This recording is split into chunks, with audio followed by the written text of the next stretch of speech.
So what do I think is exciting about microbiome research? It's a completely new field of research in the sense that it has only been a few years that we've applied it to microbiome.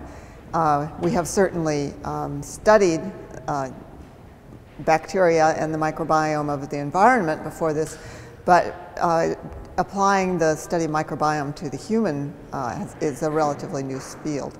So what's exciting about this is that it's a whole nother area that we previously didn't even consider when we think about health and disease in the human. So all these studies that you're hearing about at this symposium are, the concept for them is completely new, and the idea that this might have something to do with our healthy status as well as our when we get diseases is something that's new and of course very exciting. I'm hoping that it'll have a increasing impact in the way we look at disease in human. So the first stage of human microbiome research has been to do a great deal of DNA sequencing of the microbiome to determine who's there. In other words, what bacteria we can find in different body sites and in different diseases. Does it change, and how does it change compared to the healthy state?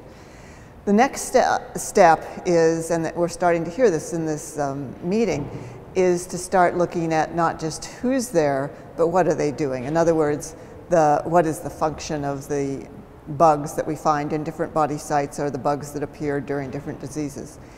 And that's, I think, the next horizon for this research.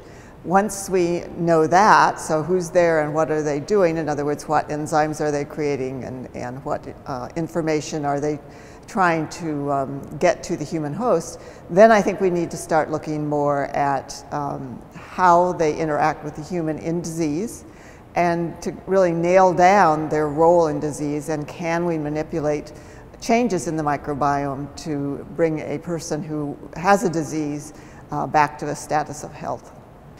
So there's a number of genomic fields where we have had international collaboration and cooperation. The human microbiome is just one.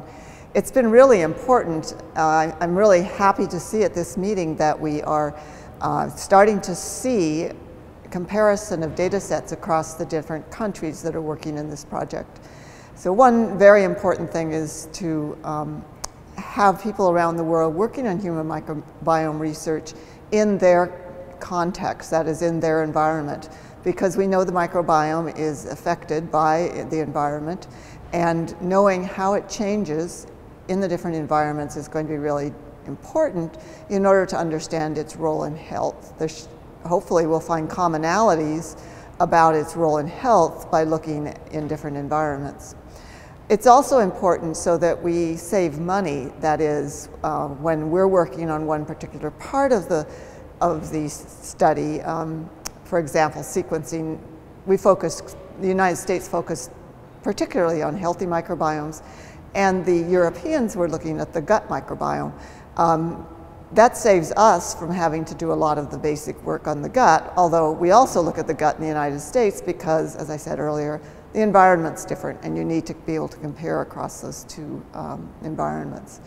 But I think it's really important when you have scientists from all around the world looking at different environments and approaching the study of the microbiome from different perspectives, comparing their data and comparing the way they do the experiments in order to get the best of all the approaches that we can.